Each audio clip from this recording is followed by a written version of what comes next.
years like? It's me, Munchie, and welcome to a Meet My Betta Fish introduction video. So I've had bettas for a while now, and I haven't really been introducing all my pets at once on the channel. I've been doing it here and there and a little bit over here. Mainly, my attractions on my channel so far have been my hamsters, because they're just so much fun to talk about, and I have a lot more animals. Currently, right now, I have a total of 20 animals, including 2 foster animals, so that means in total I only have 18 of my own pets. So I'm not gonna make a meet all my pets video. I don't want to really push one of those out right now just because I feel like that is just overdone. I know you guys really want one, and I really want to make my video when I do it the right way. So today's introduction video is all about, as you see behind me, my bettas. So there are a total of 4 bettas here. I have Poseidon, Ariel, Rio, and the newest edition, Colossal. And I actually went in that order because that is the order of which I first got my bettas. So 2 of my bettas here are adopted and the other 2 were store-bought. Unfortunately, with bettas, there is really no adoption program out there for fish. What pet stores tend to do when they take in surrender fish is they put them back in their inventory. And unfortunately, for fish that are not in their inventory, they are put on sales floor as assorted fish. So because I work at a pet store, I get first pick of who I want to adopt. And whenever we get bettas that come in that are actually very huge and adult bettas, usually if they are not frequently water changed in their little cups on the sales floor, they will die very quick. So I do have a big heart for bettas, and I will take them in if I have the room. As of right now, I am at max capacity of 4 betta fish. I do have an extra 10-gallon tank, but I don't want to be using that. It's in storage right now, so my max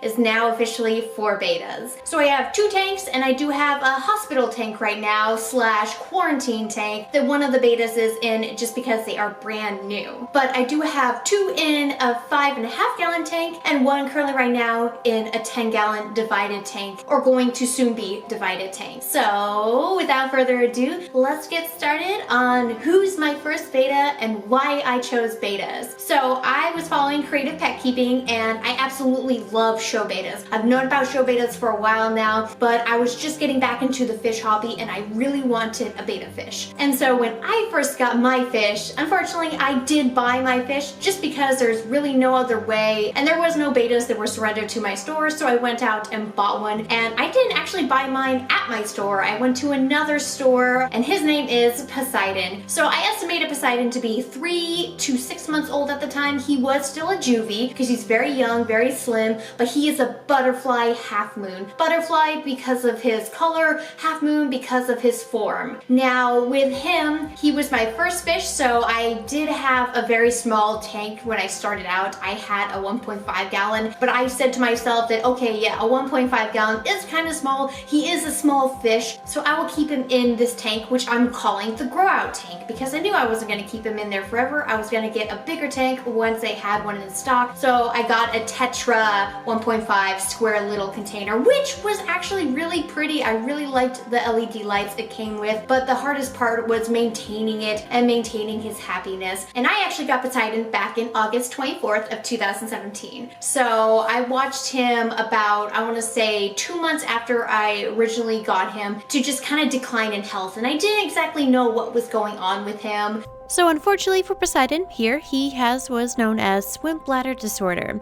Now the swim bladder is a flexible wall organ filled with gas, and it controls movement. So when he gets constipated and filled with gas, he either bobs to the surface or falls down and cannot get up to the surface. But in his case, it's been mostly he cannot swim away from the surface and he'll keep bobbing back up. So at first I thought I was doing something wrong, but I later found out from reading forums that no, he has what's known as chronic swim bladder because it started to keep reoccurring and he started to get very stressed out from not being able to swim properly. So unfortunately for his genetics, he has a very bad balance, and so he is what we are calling him a special needs fish. But the fish hobbyist should know that overfeeding is normally the #1 cause of swim bladder. And Poseidon was the only fish that ever had a swim bladder issue. So it's not that it could have been improper care, which I was very, very afraid it might have been. Now that I've had him for a while, now that I've had 3 other betas that have performed exceptionally well, including a baby one, which I'll get to next, they thrived very well, so I know I wasn't doing it, but since these betas are considered mutts and their gene pool is mixed, they could have potential bad genes. So I was really afraid a lot of times because he kept turning lighter gray and he was just not happy. He was showing stress stripes. Whenever I saw he was ripping his fins or his fins looked like they were deteriorating, which I do believe he might have had a small form of fin rot, I did put Betta Fix in there and it did actually help. And I had him in a quarantine tank for a little bit of time too, just so I can monitor him, just so I can give him the right dose. And he started to make a full recovery. It looks like the Betta Fix also helped. But the Betta Fix was only for his fins and not for his swim bladder disorder, which after that he kept having on occasion.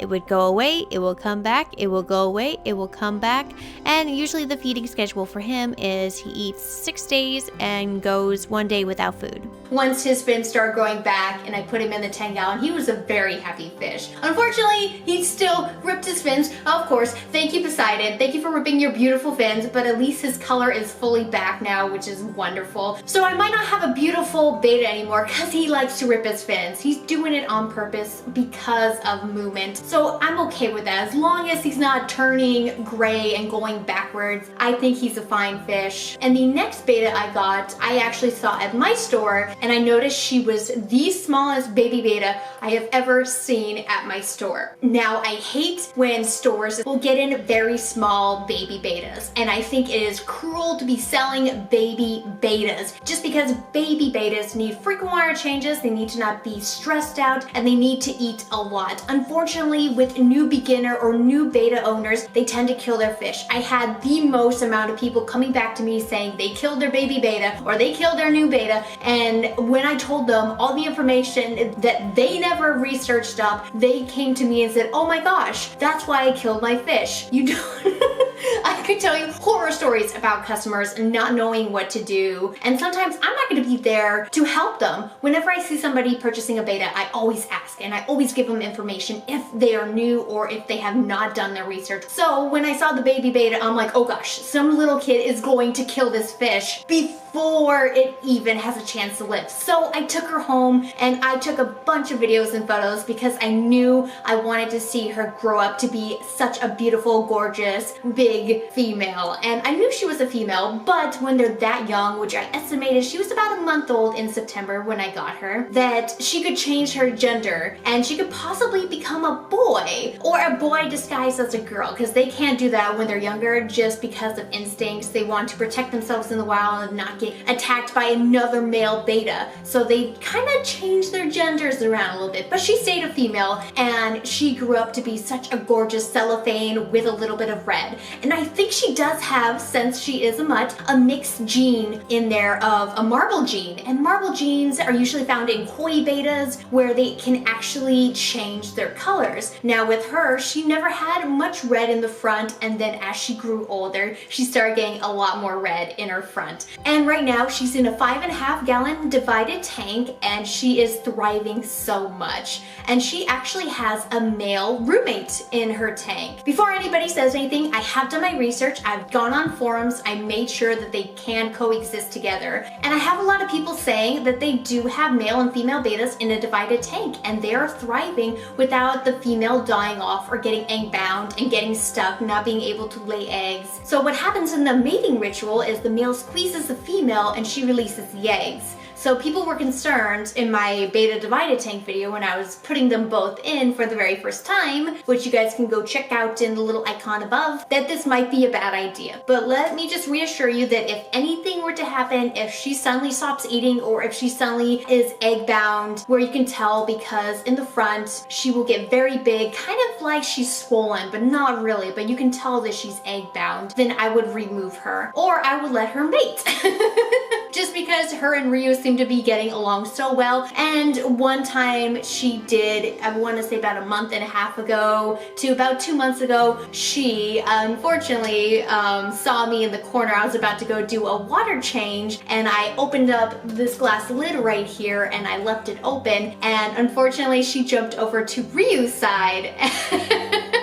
And she was swimming right here, and Rio was in the back, and he wasn't even paying her any attention. He was just waiting in the back, and she's freaking out. She's like, oh mommy, you're coming and you're doing a water change. And I wish I could have got it, but I was frantically freaking out because that is not what I wanted. And unfortunately, I did put the water a little bit too high, so that was my fault. I've since then put the water lower so she's not able to jump. When I had her when she was younger, when she was a baby, I trained her to nip at my finger, to kind of like jump up at my finger and touch it, and then it was just a nice little bond with her when I did that. And so I think I'm a bad mother because she jumped over to his side, but he didn't do anything, and that was extraordinary because I thought that instantly he would want a piece of her because he's interested. He likes seeing her on the other side, but he doesn't go nuts. He doesn't flare up and get flashy. They seem like they're doing fine together. So, like I said, guys, don't worry. I did my research. There are people saying out there that it is possible. And by the way, her tank mate is Rio, which will be the next guy that I talk about. So at my work, there was a person that came in with one of those beer cups, those red beer cups, and he said, "Here, take it,"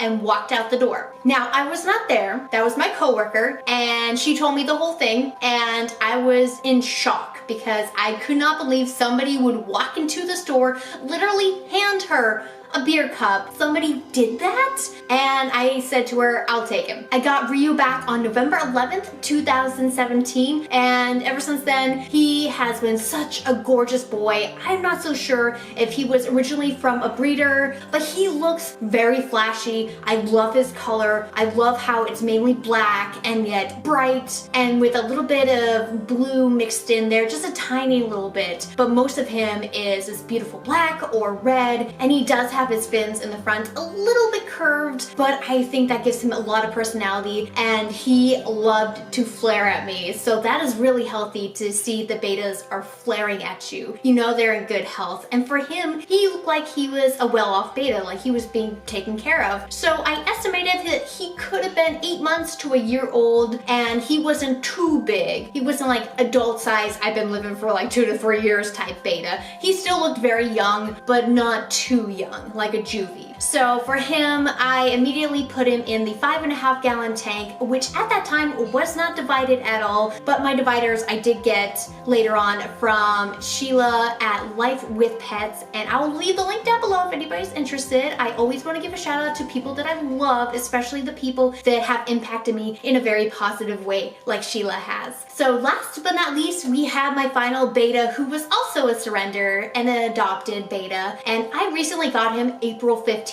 So he is currently in a quarantine tank just because I need to make sure I can monitor him just in case he does have any potential diseases that I'm unaware of before introducing him in a new tank that has already been established, that already has a beta in it, that I will be making into a divided tank.